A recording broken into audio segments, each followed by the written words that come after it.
কারণ ছেলে মেয়েরা টেলিভিশন দেখে, মোবাইল বন্ধ। এটা না কামের কাম। আকাম করতে হয়, ওয়াজ বন্ধ করো, মাইকের সাউন্ড কমাও। বিয়ার অনুষ্ঠানে যে গান বাজে এটা কমায় না কেন? কি 5 তলা বিল্ডিং পর্যন্ত মনে হয় ভূমিকম্প শুরু হয়ে গেছে। আর কোরআনের বাগানে এসে কান্না করে দোয়া করলে আল্লাহ জেহেন খুলে দিবে, পরীক্ষারও সহজ হবে। এখানে বেশি আসা দরকার। কপাল খারাপ আমাদের। নূহ আলাইহিস সালামকে আল্লাহ কি বললেন? কি বানাও? কথা বলতে সবাই কথা বলেন। কিস্তি মানে কি? দেখছেন নি কারবার সব আওয়ামী লীগ, সব। কারণ আওয়ামী লীগের নৌকার জিকির করতে করতে এখন নূহ নবীর দ্বারাও নৌকা বানাইছে। নূহ নবীরে আল্লাহ কি বললেন? এমন একটা কিস্তি বানাবা যে কিস্তির মধ্যে তোমার 40 জন মুমিন, তোমার সন্তান এবং পশু পাখির 1 জোড়া করে, 2টা হাতি, 1 জোড়া গরু, 1 জোড়া ছাগল, 1 জোড়া ভেড়া, 1 জোড়া উট, এইভাবে যত পশু পাখি আছে 1 জোড়া করে। আচ্ছা, দুনিয়াতে এমন কোন নৌকা আসেনি যে 1 জোড়া হাতি উঠাবেন, 1 জোড়া উট, 1 জোড়া গরু আর 40 জন মানুষ উঠবে আর এটা শীতয়ে থাকবে? মেয়া 20 জন মানুষ উঠলি লারা সারা কয়ে থাম থাম পড়বে পড়বে, কিন্তু 2 জন পড়ে গেছে। তা আসলে কি এটা নৌকা ছিল? নূহ নবীর এটা নৌকা না জাহাজ? তাহলে আমাদের এই নৌকা বলাটাও ভুল। আওয়ামী লীগের নৌকা কোন, এটা আমার জন্য কোনো দুঃখ নাই। আপনার খবরে আপনি যাইবেন, আপনি বাড়ি ছেড়ে জঙ্গলে পালাইবেন, এটা আপনার বিষয়। কিন্তু নূহ নবীর নৌকা আসলে কি কিস্তি, কি নৌকা না জাহাজ? জাহাজ। একতলা জাহাজ না, কয়েকতলা বিশিষ্ট জাহাজ। এক এক তলায় এক এক প্রাণী রাখছেন। এই বিষয়ে ভিন্ন বর্ণনা আছে, ওদিকে আমি যাব না। এবার সব উঠলো, উঠার পরে আল্লাহ পাক পানি বন্যা দিলেন। একাধারে 40 দিন বৃষ্টি। কয়দিন? সব শেষ। নূহ নবীর এক সন্তান কেনান বলল, আমি পাহাড়ের উপরে উঠে যাব। পাহাড়ের উপরে পানি, মরে গেল। ওই জাহাজে যারা ছিল 40 জন মুমিন আর 3 জন নূহ নবীর সন্তান, এরা বেঁচে থাকলেন। পশু পাখি বেঁচে থাকলো। পানি বন্যা শেষ। পুরা জমিন সাফ, গাছপালা কিচ্ছু নাই। এমনকি বাইতুল্লাহ যেখানে ছিল সেটাও নিশ্চিহ্ন, সমান হয়ে গেছে। নূহ নবীর 3 সন্তান দিয়া নতুন করে পৃথিবীটাকে আবার আবাদ করা হলো। এজন্য বলা হয় নূহ নবী হলেন মানব জাতির দ্বিতীয় আদি পিতা। নূহ নবীর 3 সন্তান সাম, হাম, ইয়াফাস। এই 3 সন্তান মিলে ওই সময় একটা শহরকে আবাদ করলো, বর্তমান ইরাকের অন্তর্গত। ওই শহরের নাম বাবেল শহর। কি শহর? কোন এক সময় সেই বাবেল শহরের অধিপতি বেঈমান নমরুদ হলো। কে হলো? নমরুদ। জুলুম, অত্যাচার সীমাহীন করতে থাকলো, ক্ষমতার অপব্যবহার। একদিন নমরুদ দিয়ে স্বপ্ন দেখে আগুন উঠছে, আগুন ওইটা পুরা বাবেল শহর ধ্বংস করে দিছে। ভয়ে ঘুম থেকে উঠে গণকের ডাকলো, গণনা কর। কি দেখলাম? কয় শনি দেখছো? শনি। আগুন দেখো নাই? একটা পুত্র সন্তান জন্ম হবে, তোমার খোদাগিরি সব ধ্বংস করে ফেলবে, জুলুম অত্যাচারের ইতি টেনে ফেলবে। নমরুদ বলে, গণনা করো। ওই পুত্র সন্তান কি মায়ের গর্ভে না দুনিয়ায়? বলে দুনিয়ায় আসে নাই, মায়ের গর্ভেও আসে নাই, আসবে। বলে হ্যাঁ। নমরুদ তখন আইন জারি করলো, স্বামী আর স্ত্রী এক জায়গায় থাকা যাবে না। পুত্র সন্তান যদি জন্ম নেয়, সাথে সাথে তারে জবাই করে দাও, মেরে ফেলো, হত্যা করো। এটাকে বলে বার্থ কন্ট্রোল, জন্ম নিয়ন্ত্রণ। পৃথিবীর ইতিহাসে প্রথম জন্ম নিয়ন্ত্রণ আইন করে বেঈমান নমরুদ। আর এই জন্ম নিয়ন্ত্রণ আইনের ডাইরেক্টর বানায় ইব্রাহিম নবীর বাবা আজরকে। জন্ম নিয়ন্ত্রণ হারাম, বলেন জন্ম নিয়ন্ত্রণ। এই একটা তিল বুঝেন না, তিলের মতো ছিদ্র আছে জায়েজ, এইটাও আমাকে বয়ান করা নিষেধ। কারণ বাঙালি জাতি তো তিল পাইলে তাল বানায় গেল, এই জন্য তিলের যে একটা সুরাত আছে জায়েজ, ওটাও বয়ান করা নিষেধ। আমবায়ান জন্ম নিয়ন্ত্রণ হারাম। জন্ম নিয়ন্ত্রণ করে কেন? দুই সমস্যার সমাধান পায় না এজন্য। এক সমস্যা, সন্তান বেশি হলে থাকবে কই, জায়গা কম। কি? দুই নাম্বার সমস্যা, সন্তান যদি মানুষ বেড়ে যায় খাবে কি, খানাও কম। এই দুই সমস্যা, থাকবে কই, খাবে কি। আল্লাহ বলেন দোনোটার চাবি তো আমার হাতে। কার হাতে? লিল্লাহি মুলকুস সামাওয়াতি ওয়াল আরদি, লিল্লাহি মুলকুস সামাওয়াতি ওয়াল আরদি ইয়াহাবু লিমান ইয়াশাউ ইনাসাও ওয়া ইয়াহাবু লিমান ইয়াশাউ যুকুর আও ইউযাওবিজুহুম যুকরানা ওয়া ইনাসা ওয়া ইয়াজআলু মান ইয়াশাউ আকিমা ইন্নাহু আলীমুন কাদির।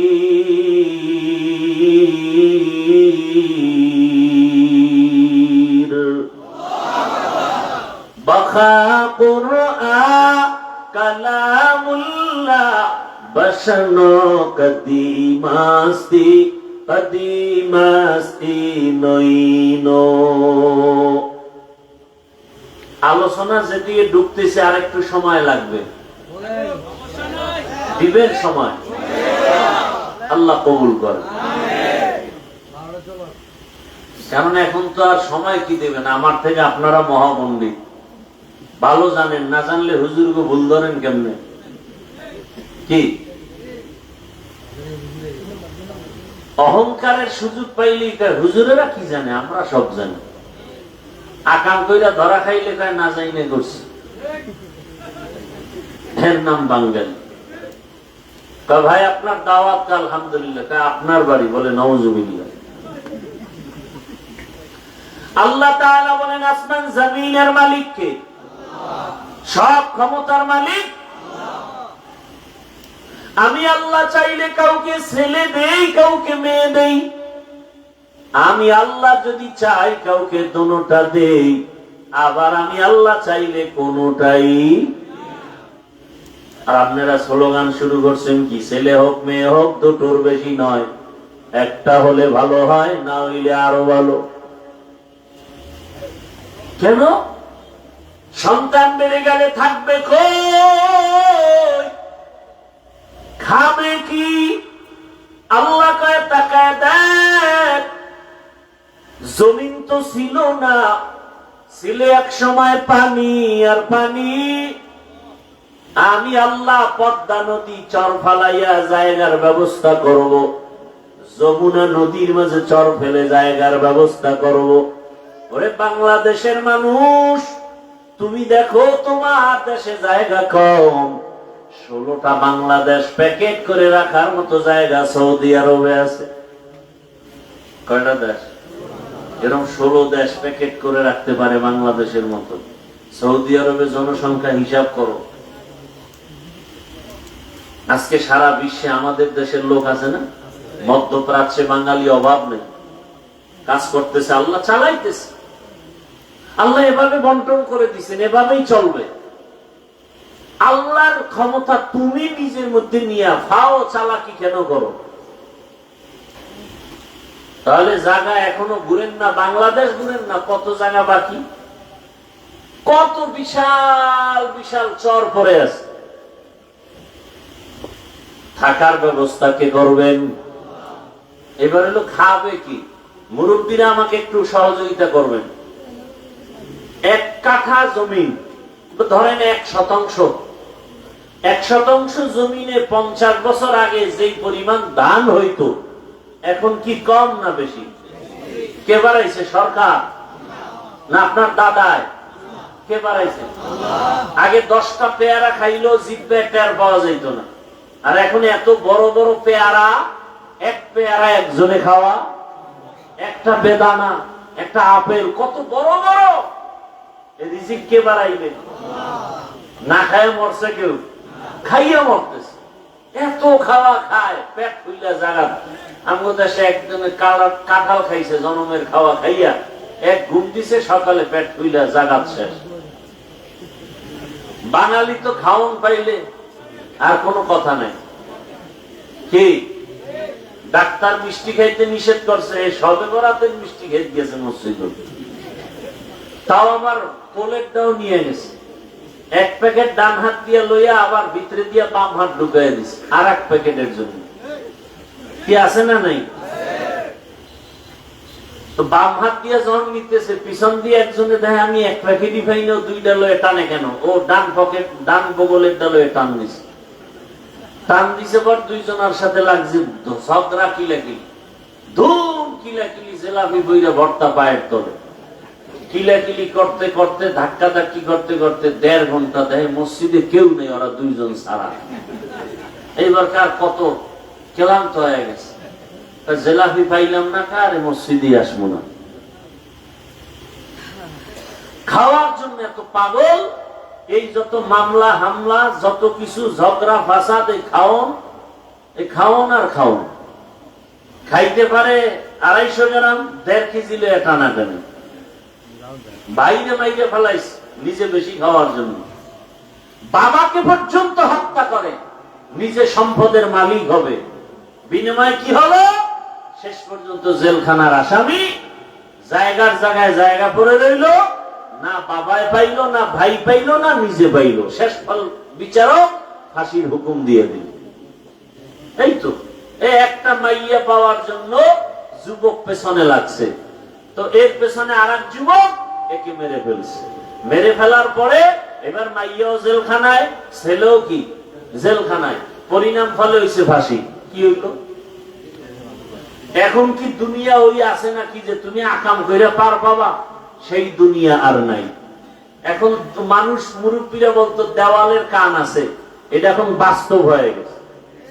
রাতের অন্ধকারে কি করো? 30 বছর আগে অন্যায় করছে, এটা ধরে ফেলাইছে এখন গোয়েন্দা বিভাগের লোকেরা। একটা কুলু দিয়া ধরে ফেলছে। কি কুলু? সিগারেট খাইয়া সিগারেটের পাশা ফালাই গেছে ওই জায়গায়, ওইটা ধইরা আসামি ধরে ফেলাইছে। একটু থুথু নিক্ষেপ করেছে, এখান থেকে টিস্যু, ঘাম মুইছা টিস্যু ফালাই দিছে। পুলিশ এসে ওখান থেকে ধইরা ওই টিস্যু থেকে বের করছে আসামিকে। কি আছে না নাই? আমি এটি বানায় বলতেছি, জেনে শুনি। আর পরে তো আকাম বন্ধ নাই। আর এই সোনার বাংলা কোনোদিন সোনার বাংলা হবে না যতদিন পর্যন্ত চোরগুলোর হাত কাটা না হবে। আমার দেশের চুরি যতদিন বন্ধ হবে না ততদিন পর্যন্ত এই জমিনে শান্তি আসবে না। আল্লাহর কসম করে বললাম, কোনদিন শান্তি আসবে না।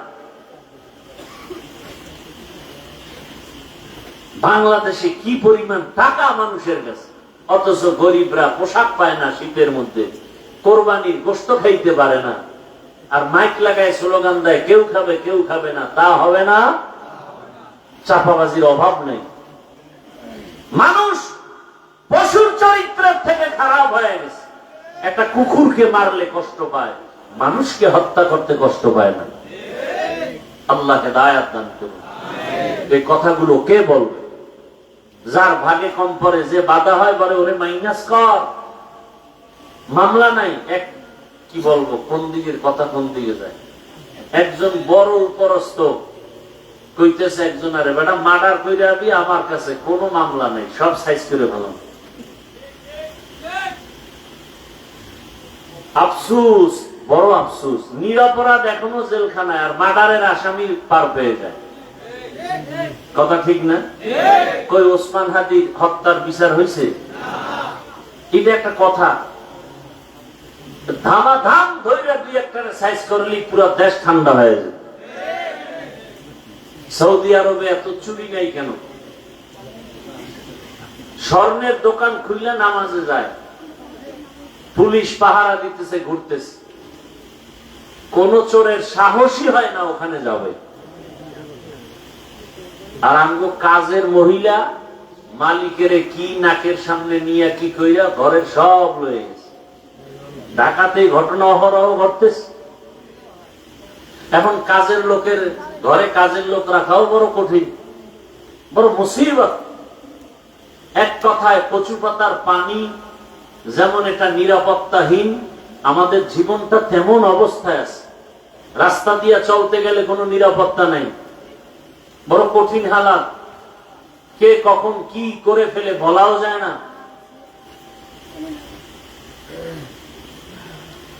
তো কোন কথার থেকে কত দূর আসলাম মনে নাই? নূহ আলাইহিস সালামের দ্বারা ওই বাবেল শহরে নমরুদ, মনে আছে না? স্বপ্ন দেখা ইব্রাহিম নামের সন্তান আসবে, এটা আসতে দেওয়া হবে। ডাইরেক্টর বানাইলো কারে? নমরুদ, ইব্রাহিম নবীর বাবা আজরকে। আল্লাহ সিদ্ধান্ত কি ডাইরেক্টরের ঘরে ইব্রাহিম আসবে। আসলো তো আসলো, অনেক বড় ঘটনা। শেষ পর্যন্ত ইব্রাহিম নবীকে মা গোপনে গোপনে লালন পালন করে বড় বানাইছে। এখন চেহারা সুন্দর, দেখে তো যে দেখে তারই কি লাগে? মায়া, মোহাব্বত বেড়ে যায়। বাবার মায়া, ঘরে লালন পালন হয়ে গেল। নমরুদেরও মায়া লাগছে দেখা। যখন ইব্রাহিম আল্লাহর পথে দাওয়াত দেয়, ইব্রাহিম নবী বাবারে বললেন, আতাত্তাকিযু আসনামান আলিহা, ও বাবা, নিজের হাতে মূর্তি বানাইয়া তোমরা তারে খোদা মানো, এটা কেমন কথা? নিজের হাতে মূর্তি বানায়, মাছিও সরাইতে পারে না। সামনে দুধ কলা দেয়, খাইতেও ফাঁকে দিয়ে মাছি এসে খাইয়া যায়। কথা ঠিক না?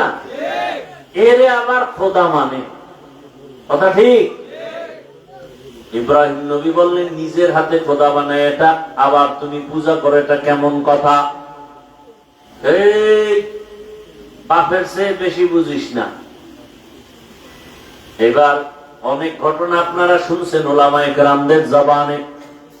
সর্বশেষ ইব্রাহিম নবীর এক আল্লাহর দাওয়াত শুনিয়া নমরুদ পর্যন্ত ফাবুহিতাল্লাযী কাফার।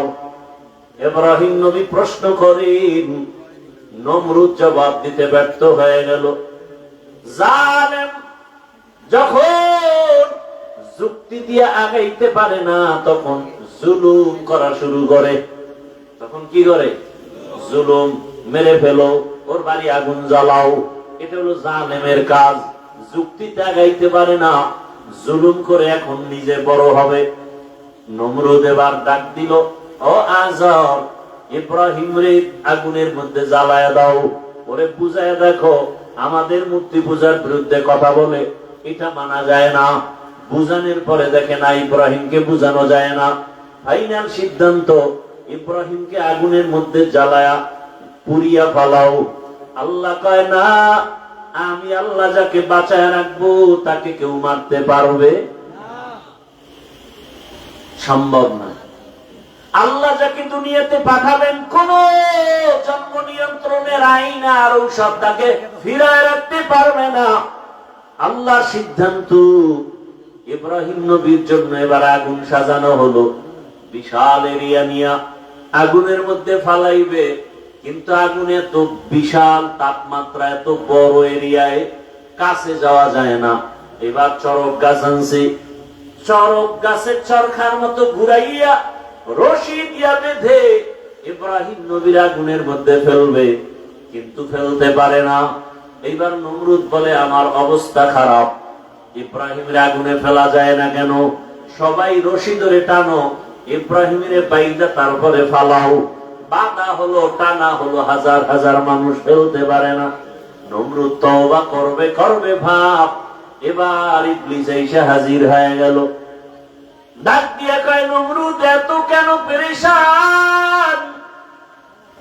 যত আকামের বুদ্ধি দেওয়া দরকার মিস কল দিবি, হাজির হয়ে যাব।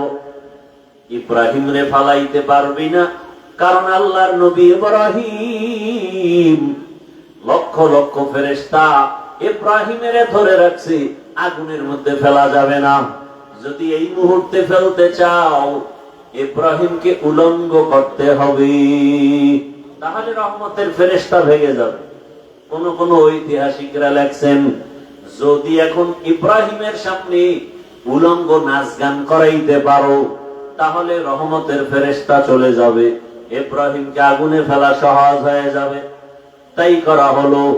ইব্রাহিমকে যখন আগুনে ফেলা হলো, আল্লাহ তাআলা আগুনকে নোটিশ জারি করলেন, কুল্না ইয়া নারু কুনি বারদাও ওয়া সালামান আলা ইব্রাহিম, কে লুতুফে খেশরা ইজহার কর বাখলিল আসনারে গুলজারে কর। ইব্রাহিম নবী আগুনকে আল্লাহ বলেন শান্তিদায়ক, ঠান্ডা হয়ে যাও। মুফাসসিরিনে কেরাম বলেন, শুধু ওই আগুন না, ওই টাইমে দুনিয়াতে যত আগুন ছিল সব আগুন ঠান্ডা হয়ে গেল, সব আগুন। ইব্রাহিম নবী আরামে বসে আছেন, আগুনের মধ্যে একটা পশমও জ্বলে না। নমরুদের চান্দি গরম, এই আগুন জ্বালাও না কেন? কয়, আমি যার গোলাম তুমিও তার গোলাম। তুমি আমাকে বলো একবার জ্বালাও, আর আমার মালিক বলে খবরদার ইব্রাহিমের একটা পশম যেন না জ্বলে। দীর্ঘদিন আগুনে থাকলেন, ইব্রাহিম নবী বের হয়ে আসলেন। চাচাতো ভাই একজন নবী, আর তার বিবি বিশ্ব সুন্দরী সারা, একে নিয়ে এবার কয় না, এই দেশে আর থাকা যাবে না, সিরিয়ায় হিজরত। এইবার ওই যে খুতবায় আয়াত পড়ছিলাম, এই আয়াতে ওই হিজরতের কথা বলা হচ্ছে। ইব্রাহিম নবী বলেন, ইন্নী যাহিবুন ইলা রাব্বি সায়াহদিন, আমি আমার রবের দিকে হিজরতের জন্য রেডি হয়ে গেলাম। আমার রব আমার জন্য কল্যাণের পথ রাস্তা বের করে দেখায় দিবে। বিবি বিশ্ব সুন্দরী সারাকে নিয়ে রওয়ানা, সিরিয়ার জমিনে মিশরের উপর দিয়ে যেতে হবে। মিশরের বাদশা বড় জালেম। যখন শুনছে বিশ্ব সুন্দরী, গোয়েন্দা বিভাগের লোকেরা বলল, বিশ্ব সুন্দরী সারা আসছে, ইব্রাহিমের স্ত্রী, বলে আটক করো। আটক কইরা স্ত্রীকে নিয়ে গেল বাদশার রাজমহলে, রাজপ্রাসাদে। পৃথিবীতে মুসলমানকে ধ্বংস করা যতটা উপকরণ আছে, এর মধ্যে সব থেকে বড় উপকরণ হলো বেপর্দা। কি বেপর্দা? অর্ধুলঙ্গ উলঙ্গ নারীদের নাচ গান, অবাধে চলাফেরা, এতে মুমিনের ঈমান ধ্বংস হয়ে যায়। আল্লাহ হেদায়েত দান করুন। পর্দার ওয়াজি তো নাই, পর্দার ওয়াজ করবে কি? আমি যদি বেপর্দায় মহিলাগুলো নিয়ে একসাথে এক টেবিলে বসি, তাহলে পর্দার ওয়াজ কি আমার জবানে আসবে? কথা বলেন, আসবে?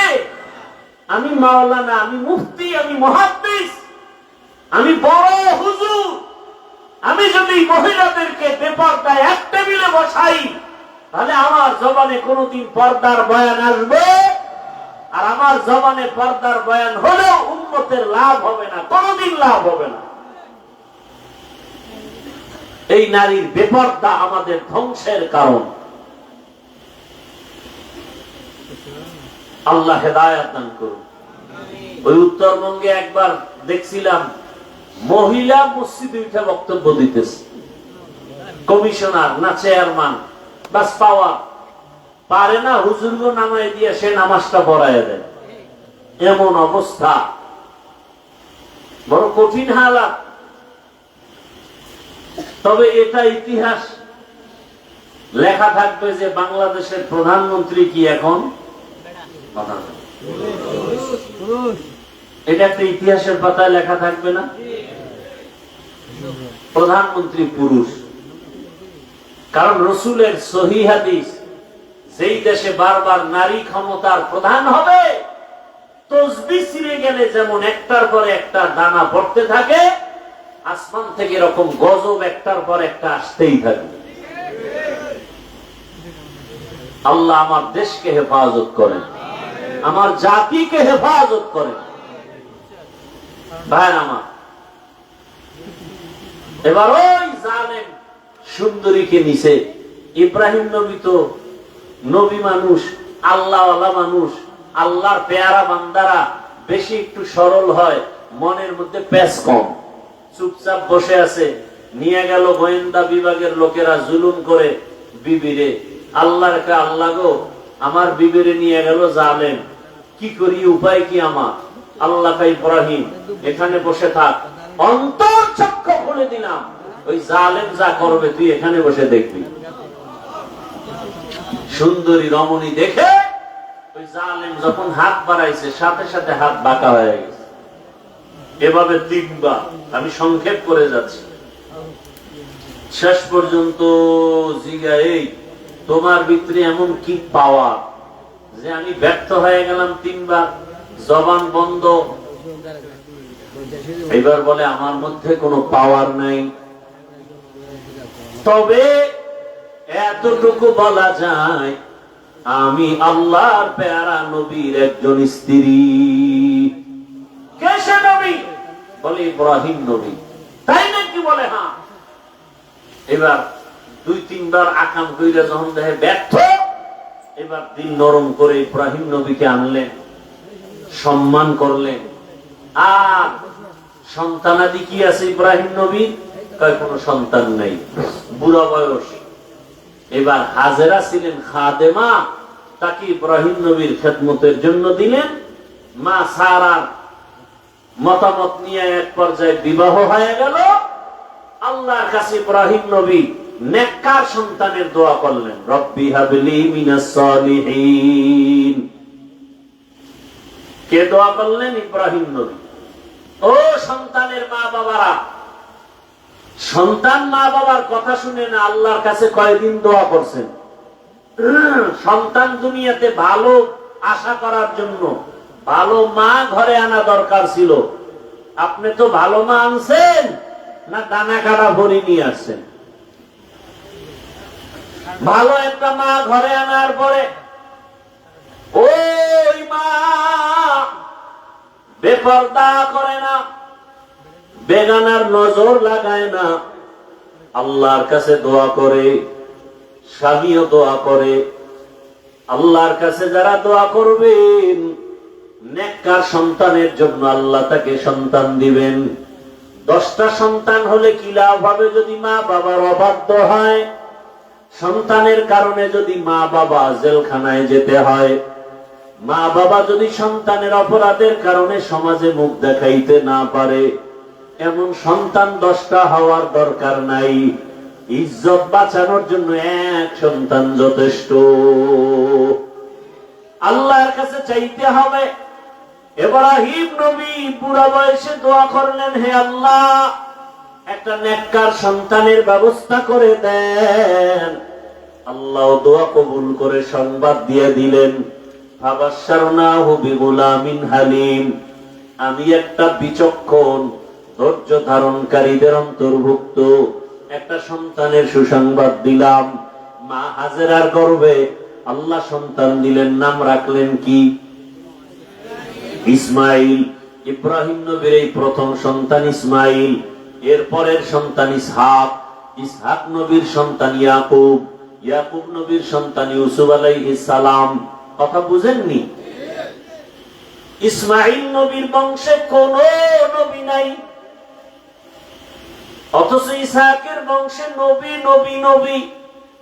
কিন্তু ইসমাইলের বংশে আল্লাহ এক নবী পাঠাইলেন, আখিরি জামানার পয়গম্বর।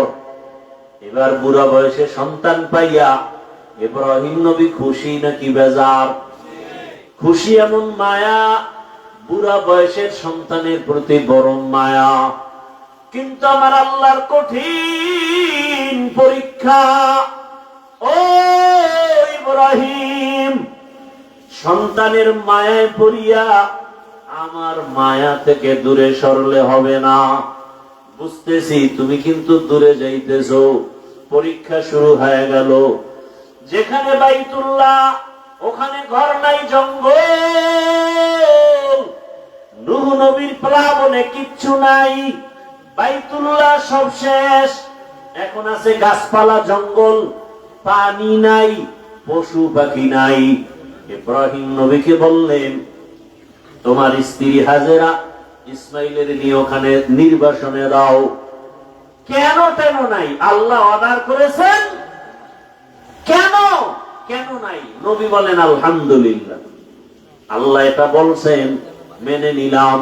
বুঝে আসুক আর না আসুক, বর্তমান দুনিয়াতে এমনও কিছু আল্লাহর বান্দা আছে যারা যুক্তিতে না মিললে মানতে চায় না। আছে না নাই? এদের পরিণাম ফল নাস্তিকতার বেড়াজালে আবদ্ধ হয়ে যায়। আল্লাহর হুকুম আসছে পরীক্ষা। সন্তানের বিবি নিয়ে মক্কার ওই জঙ্গলে হাজির। সাফা মারওয়া পাহাড়ের পাশে মক্কা নগরী, বাইতুল্লাহ দেখা যায় না, কিন্তু এখানে বাইতুল্লাহ। আল্লাহর সিদ্ধান্ত, এই ইসমাইলের ইব্রাহিম রে দিয়া বাইতুল্লাহ নতুন ভাবে নির্মাণ করাবেন। ওখানে রাইখা বিবি আর সন্তান ইসমাইল শিশু কিছু পানি দিয়া ইব্রাহিম নবী উটের পিঠে রওয়ানা। যখন যাইতেছেন, ইসমাইলের শোয়াইয়া মা হাজেরা একটা দৌড় দিছেন, গিয়া ডাক দিয়া কয়, স্বামী, ও আল্লাহর পয়গম্বর, এই জঙ্গলের ভিতরে আমাদের যে রাখিয়া যাইতেছেন, আপনি কোথায় যান? ইব্রাহিম নবীর কোন আওয়াজ নাই। এই মুহূর্তে কিছু বললেও আল্লাহর হুকুমের বাইরে চলে যাবে। নিজের থেকে কিছু বলা যায় না। কেমন কঠিন পরীক্ষা, চিন্তা করেন। বুড়া বয়সের সন্তান। এবার মা হাজেরা বলে, আমাদের রাখিয়া কই যান? বাড়ি। ইশারায় বলে, হ্যাঁ বাড়ি যাই। সিরিয়ার জমিন বাড়ি। বাড়িতে যাইতেছি। আমাদেরকে রাখতেছেন কেন? আপনার কোন মনের আশা পূরণের জন্য। ইব্রাহিম নবীর জবাব নাই। সর্বশেষ মা হাজেরা ডাক দিয়ে বলেন, ও পয়গম্বর, আল্লাহর হুকুম এই জন্যই কি রাখেন? আল্লাহর আদেশ। ইব্রাহিম নবী বললেন, হ্যাঁ আমার আল্লাহর আদেশ।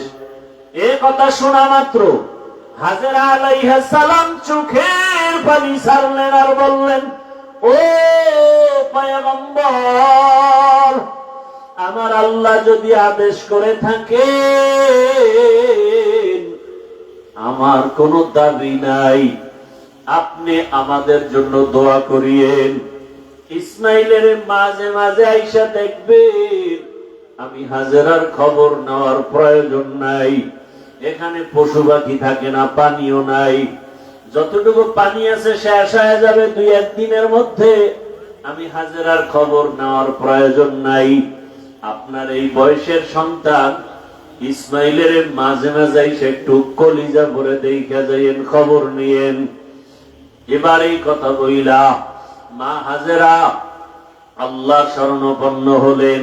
ও আল্লাহ, এই গহীন জঙ্গল, মানুষ নাই, পশু পাখি নাই। ও আল্লাহ, মেহেরবানি করে আপনি আমাদের সব আরামের ব্যবস্থা করে দিয়েন। ইজ্জতের সাথে আপনার হুকুম পালনের ব্যবস্থা করে দিয়েন। ইব্রাহিম নবী পাহাড়ের উপর উঠিয়া নিচে নাইমা আড়াল হয়ে গেলেন। ওখানে নামার পরে সন্তানেরও দেখা যায় না, হাজেরাকেও দেখা যায় না।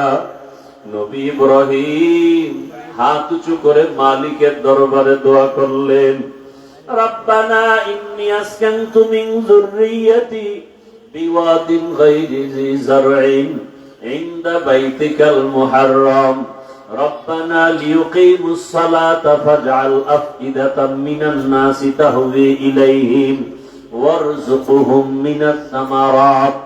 আল্লাহর কাছে ইব্রাহিম নবী দোয়া করতে থাকলেন, ও আমার রব, আমার এই বয়সে আমার কলিজা ভরা মায়া সন্তান ইসমাঈল,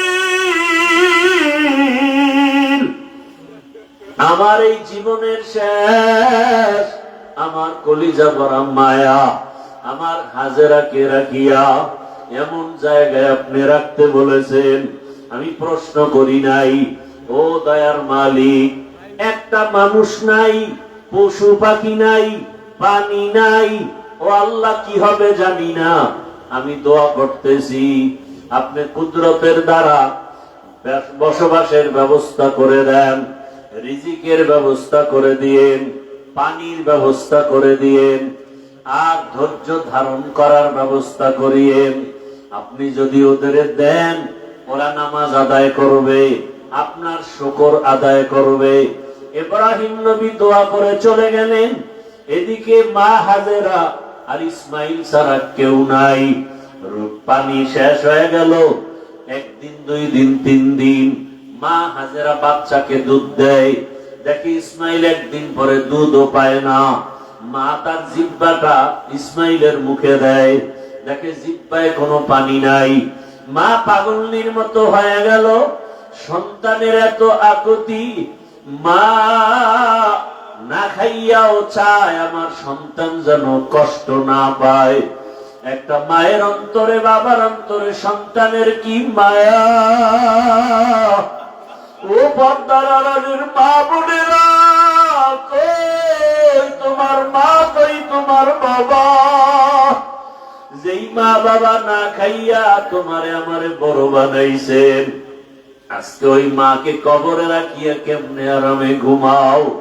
ওই বাবারে কবরে রাখিয়া কেমনে আরামে ঘুমাও? ওরে অনেকের সন্তান বিদেশ, মা এই যে কোরবানি আসতেছে, ওই সন্তানের চিন্তায় মা এক টুকরা গোশত মুখে দেয় না, সবাই রে গোশত পাকাইয়া খাওয়ায়। কিন্তু মায়ের অন্তরে বড় ব্যথা, বড় দুঃখ, আমার সন্তান আমার কাছে নাই। আমার সন্তানটারে কাছে পাইলে আমি কলিজা ভরে খাওয়াইতাম। ওই সন্তানটারে দূরে রাইখা মা ভালো খানা মুখে দিতে পারে না। ও আমার যুবক বাবারা, আজকে যাদের মা বাবা বেঁচে আছে, এখনো ওই রত্ন হারাইও না। এই মা বাবা হারাইয়া গেলে আর পাইবা না রে সন্তান। ওই মা বাবা তোমার জীবনের বড় ছায়া, দোয়া দিও। ওরে বাবার সাথে যদি গোপনে অন্যায় করো, দোয়া চাইও। বাবার কাছে গিয়া বলিও, বাবা আমারে মাফ করে দাও। ওরে বাবার কাছে যদি ক্ষমা চাইতে পারো, বাবার চোখের পানি ধরে রাখতে পারবে না। মায়ের কাছে গিয়া ক্ষমা চাইও, মায়ের কষ্ট দিও না রে বাবা। ওই মা বাবার চোখের পানি আর সে আজিমে চলে যাবে। ও যুবকেরা, এই বয়সে মায়ের কত কাঁদাইছো, বাবারে কত কাঁদাইছো। এখনো সময় আছে, পায়ে হাত রেখে বলি তওবা করো আর গুনাহ ছাড়ো। মা বাবার দোয়া নিয়ে সামনে আগাও। মায়ের কলিজা ফেটে যায়। ইসমাইলের মুখে পানি নাই, দুধও নাই, জিহ্বা দেয় শুকায়া দেয়। মা হাজেরা পাগলের মতো ডানে তাকায়, বামে তাকায়। হঠাৎ তাকায় দেখে সফা পাহাড়ে পানির মতো দেখা যায়। মা হাজেরা দৌড় দিলেন, গিয়া দেখে সূর্যের একটু আলো পায়া বালুগুলো পানির মতো চিকচিক করে, আসলে পানি না। মা হাজেরা চোখের পানি ছেড়ে কাঁদেন, আবার ইসমাইলের দিকে নজর দেন, আবার মারোয়া পাহাড়ে দৌড়ায়। এইভাবে 7 বার দৌড়াইলেন। মা হাজেরা এমন ভাবে দৌড় দিছে, আমার মালিকের কাছে এত মজা লাগছে। আমার আল্লাহ দেখে বলে, ও ফেরেশতা জিবরাইল, আমার হাজেরা যেই জায়গায় দৌড় দিল, সাফা মারওয়ায় যদি হাজী সাহেবরা 7 বার হাজরার মতো দৌড় না দেয়, আমি কোন হাজী সাহেবের হজ কবুল করব না। ওই হাজরার স্মৃতি আমার কাছে ভালো লাগছে। আজকে যত হাজিরা দৌড়ায়, উমরা করতে যায়, হজ করতে যায়, মা হাজরা যেখানে একটু জোরে দৌড় দিছেন ওই জায়গায় চিহ্ন দেওয়া আছে সবুজ বাতি, ওই জায়গায় সব হাজিরা দৌড়ায়। আরে কেমন মানুষ! আজকে হাজার হাজার বছর পর্যন্ত ওই মক্কা নগরীতে মা হাজেরার স্মৃতিচারণ হচ্ছে। আর আমরা কেমন মানুষ, আমাদের নামটা মা বাবায় নিতে চায় না। সন্তান হিসাবে বড় খারাপ হয়ে গেলাম, বাবা হিসাবেও খারাপ। ওরে এমন চরিত্র, সারা দিন রাত মোবাইল নিয়ে গুনাহ করি। আজকে আমাকে স্বামী হিসাবে স্ত্রীও ভালো জানে না, বাবা হিসাবে সন্তানও ভালো জানে না। মনে মনে ঘৃণা করে বাবাই, গুনাহ করে মোবাইলের দ্বারা। স্ত্রী ঘৃণা করে আমার স্বামী, গুনাহ করে মোবাইলের দ্বারা।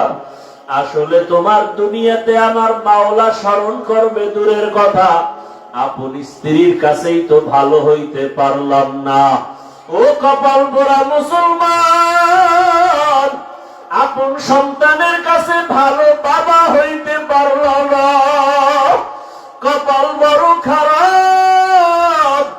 ওই আপন সন্তানের কাছে আদর্শ বাবা হইতে পারি নাই, আপন ছাত্রের কাছে আদর্শ শিক্ষক হইতে পারি নাই, আপন মুসল্লিদের কাছে আদর্শ ইমাম হতে পারি নাই, আপন স্ত্রীর কাছে আদর্শ স্বামী হতে পারি নাই। আমার কপাল এত খারাপ হয়ে গেল। ওরে আদর্শ বাবা হইয়া যদি কবরে যেতে পারতাম, কলিজা দিয়া সন্তান দোয়া করত। স্ত্রীর কাছে আদর্শ স্বামী যদি হতে পারতাম, আমার স্ত্রী কলিজা ভরে দোয়া করত। ছাত্রদের কাছে যদি আদর্শ শিক্ষক হতে পারতাম, ছাত্ররা কলিজা ভরে দোয়া করত। জনগণের কাছে যদি আদর্শ প্রতিনিধি হতে পারতাম, জনগণ মরিয়া গেল দোয়া করত। লোকটা বড় সৎ ছিল, কোনদিন মিথ্যা বলে নাই, জনগণের ক্ষতি করে নাই। মানুষই হইতে পারলাম না। ও আল্লাহর বান্দারা, চক্ষু দুইটা বন্ধ করে চিন্তা করেন, আদর্শ বাবা কি হইতে পারছেন? আদর্শ মা কি হইতে পারলেন? আদর্শ স্ত্রী হইতে পারলেন কিনা? আদর্শ স্বামী হইতে পারলেন কিনা? আদর্শ শিক্ষক হইতে পারলেন কিনা? আদর্শ শিক্ষিকা হইতে পারলেন কিনা? আদর্শ ইমাম হইতে পারলেন কিনা? আদর্শ মুসল্লি হইতে পারলাম কিনা? নিজে নিজে চিন্তা করিয়া তারপরে মাওলার কবরের দিকে রওনা হয়ে যাই। কোন দিন মরণ হবে জানা নাই। মা হাজেরা দৌড়ায়, সন্তানের পেরেশানি, চোখে পানি। হঠাৎ করে গাইবি আওয়াজ, কে যেন ডাক দিছে হাজেরা, কে যেন আস্তে করে শব্দে আওয়াজ দেয় হাজেরা। মা হাজেরা কান সজাগ, কোথা থেকে ডাক আসতেছে জানা নাই। মা হাজেরা নজর করে দেখে, আজকে যেখানে বাইতুল্লাহ আমার আল্লাহর ঘর, ওই বাইতুল্লাহ তখন ছিল না, নিচ্ছিন্ন। ওই জায়গার থেকে একটু আওয়াজ, মানুষের সুরতে একজনে দাঁড়ায় দাঁড়ায় ডাকতেছে। তিনি ছিলেন জিবরাইল ফেরেশতা। মা হাজেরা দৌড়ায় আর কালকে বলে, আমার ইসমাইল, আমি আমার ইসমাইলের জন্য পাগল, আপনি কি একটু সহযোগিতা করবেন? আমার মাওলা কি দেখে না? জিবরাইল আলাইহিস সালাম তার পাখা দিয়ে বাড়ি মারলেন।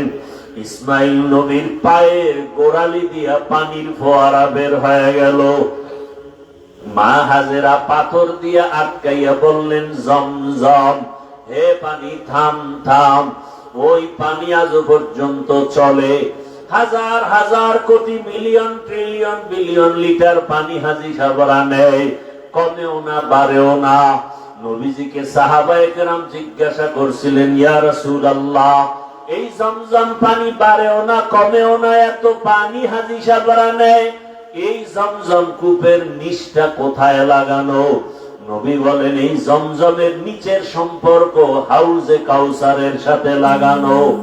এই জমজমের পানি বড় বরকতের পানি। এই পানি বসে পান করো বাধা নাই, দাঁড়ায় পান করো বাধা নাই।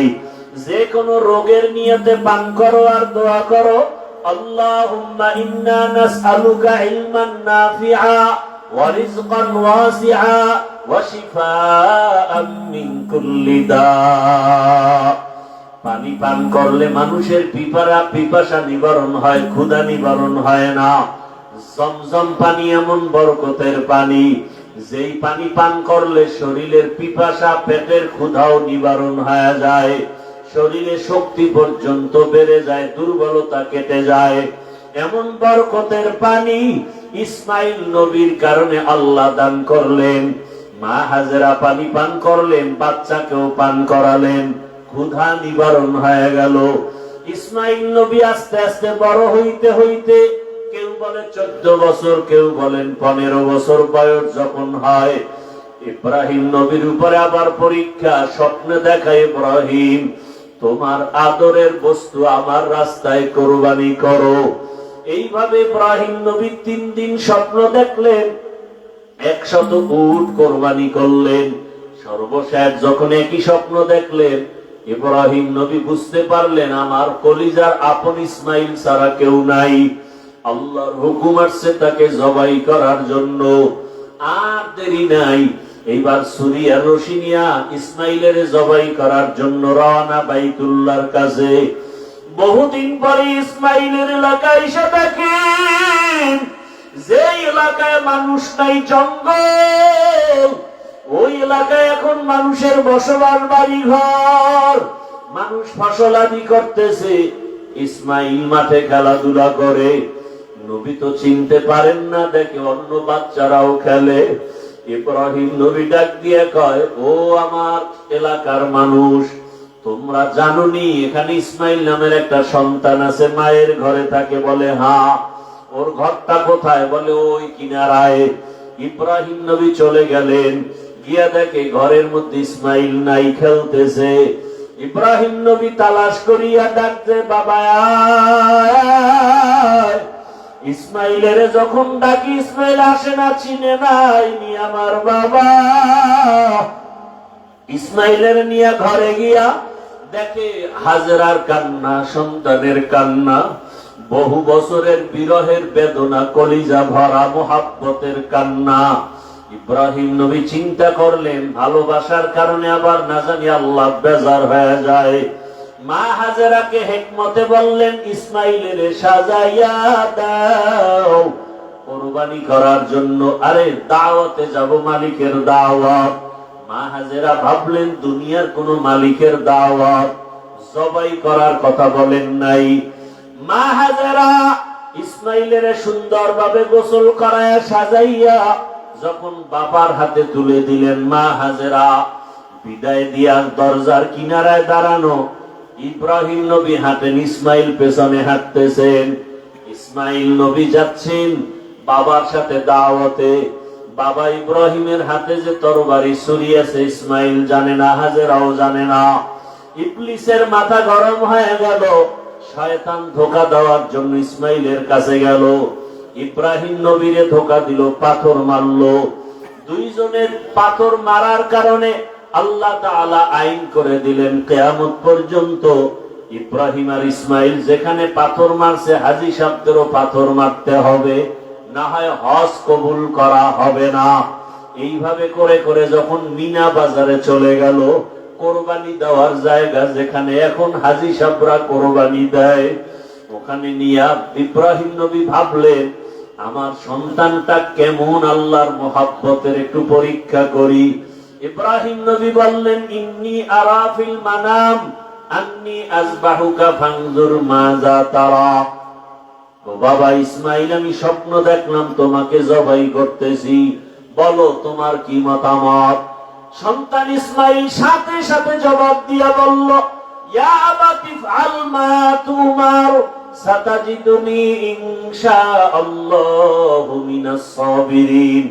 ইসমাইল বলে, আব্বাজান, দেরি না করে স্বপ্ন তাড়াতাড়ি আপনি বাস্তবায়ন করেন।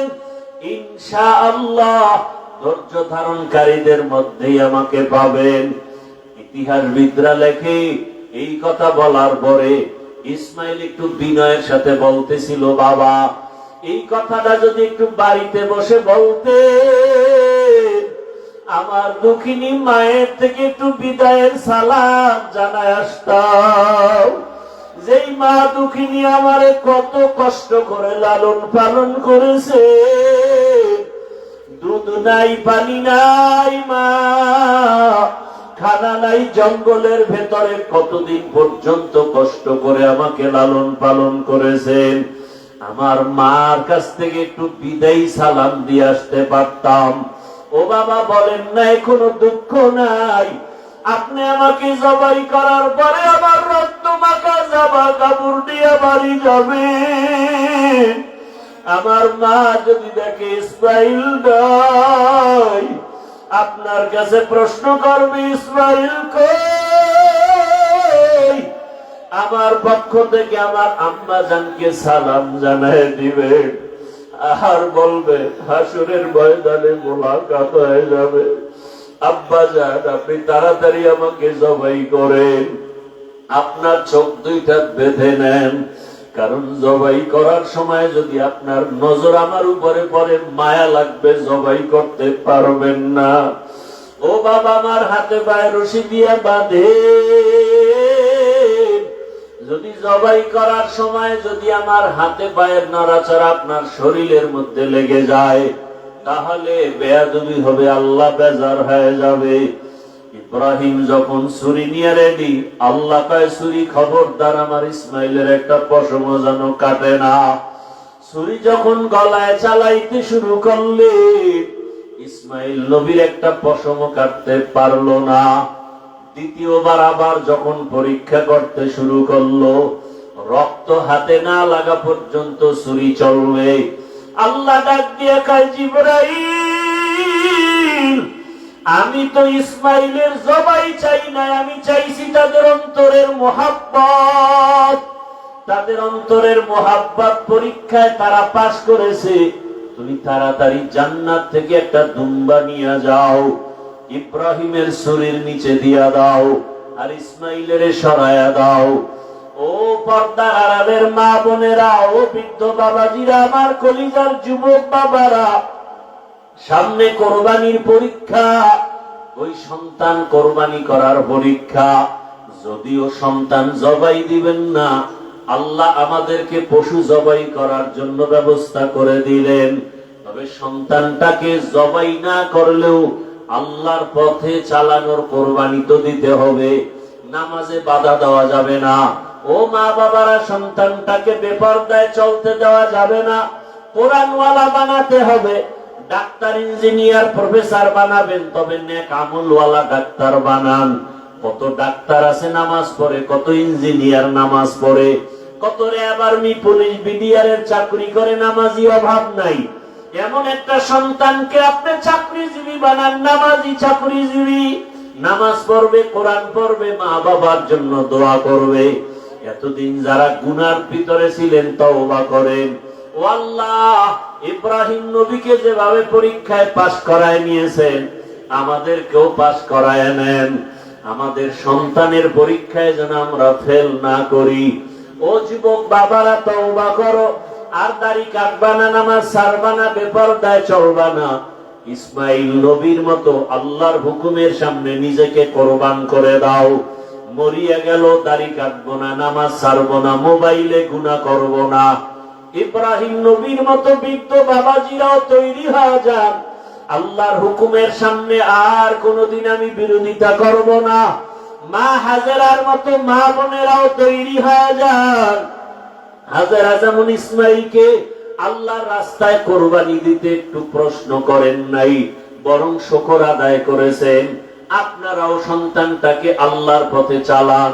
ডাক্তার হবে নামাজি ডাক্তার, নামাজ পড়নেওয়ালা ইঞ্জিনিয়ার, নামাজ পড়নেওয়ালা একজন প্রফেসর।